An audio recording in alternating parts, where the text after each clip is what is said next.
Dharma and karma both depend on your understanding.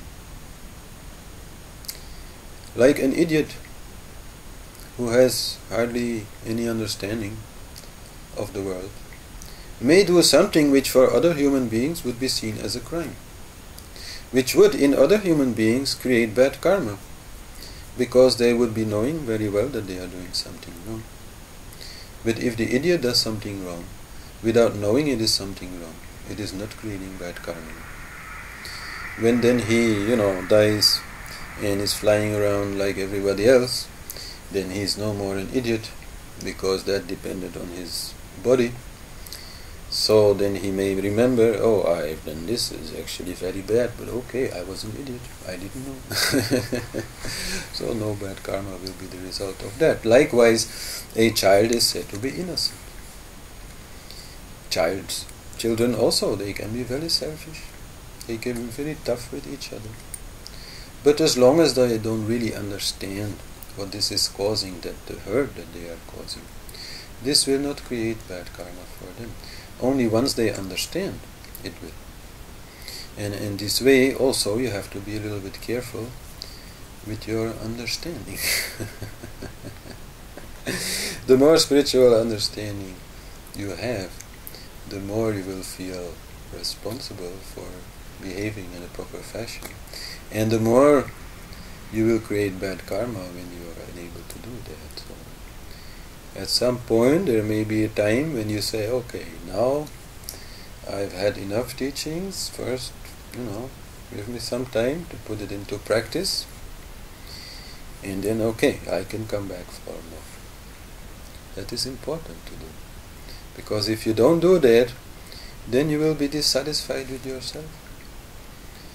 For, not being able to stop thinking, not being able to love without, too much discrimination, etc. So, you will need a break now and then in this game of learning, to put it into practice. Otherwise, from dissatisfaction, from unhappiness, more trouble will come. Not necessary.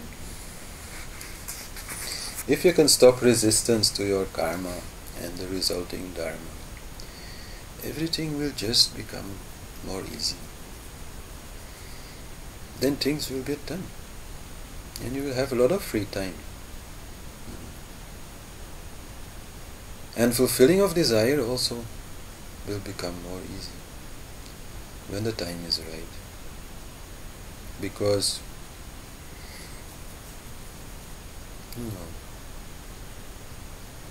you will have no resistance against it also.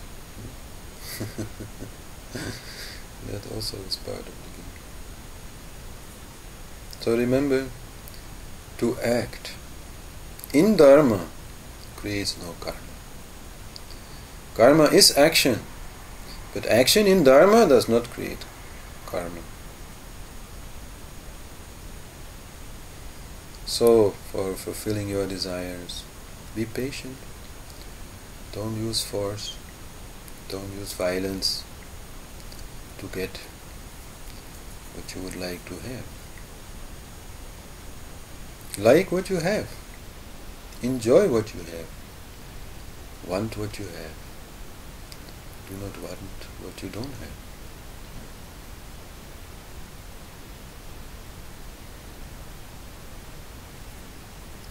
At some point, sadhana becomes dharma. In spiritual growth, it will be so. You will understand. To meet your karma in perfect dharma, you need more control. You have the understanding, but you lack the control. Then sadhana, spiritual exercise, will bring you the control you need to meet your karma in perfect dharma. So, in spirituality, sadhana is dharma. Regular sadhana, daily practice, is dharma.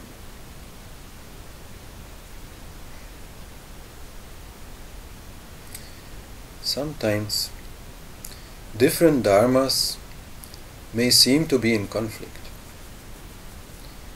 and we sometimes don't know which dharma is more important than another.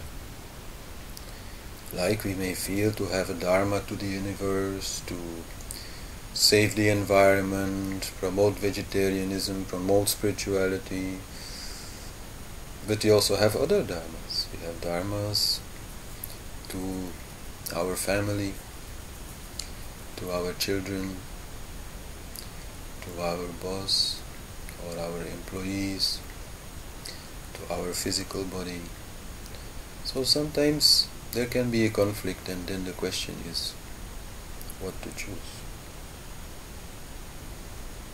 And spiritual people will have a tendency to say that the universal dharmas are the most important and should come first, and the more personal dharmas should come after that.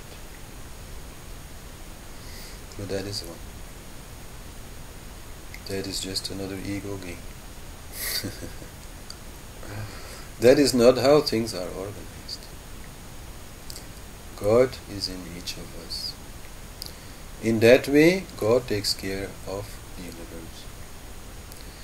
So, we first have to take care of everything which is close to home. We have to take care of our body, and we have to take care of our close relatives, and children especially, since we created them, and of our jobs.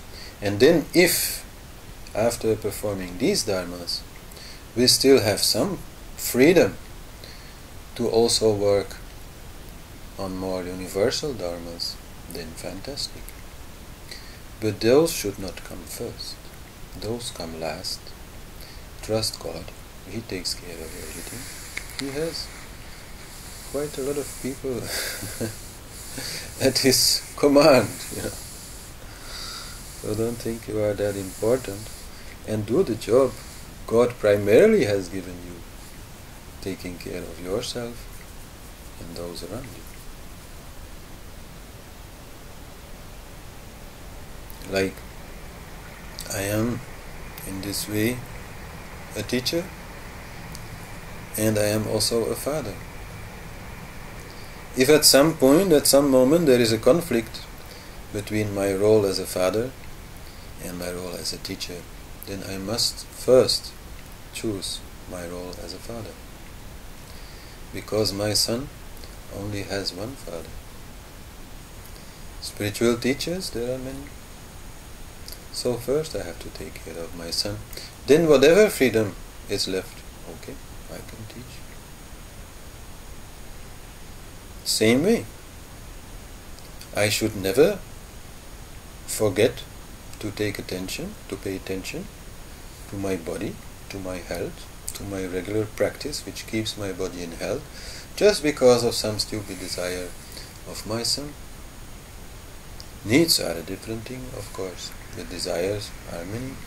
So then my bodily desire, or bodily need, must come first. So Dharma at some point is the only thing which is left. But okay, if you have free time, fulfill any desire which you have clearly, and for which the opportunity to fulfill it seems to arise. Whatever happens, stay happy. Don't condemn yourself to hell, to unhappiness. Stay happy. Follow your Dharma. Don't identify with whatever goes wrong. The whole idea of sending yourself to hell is only because of that. Only because you identify with past errors, past problems. So the only one, as I have said before, who is creating any problems is the ego.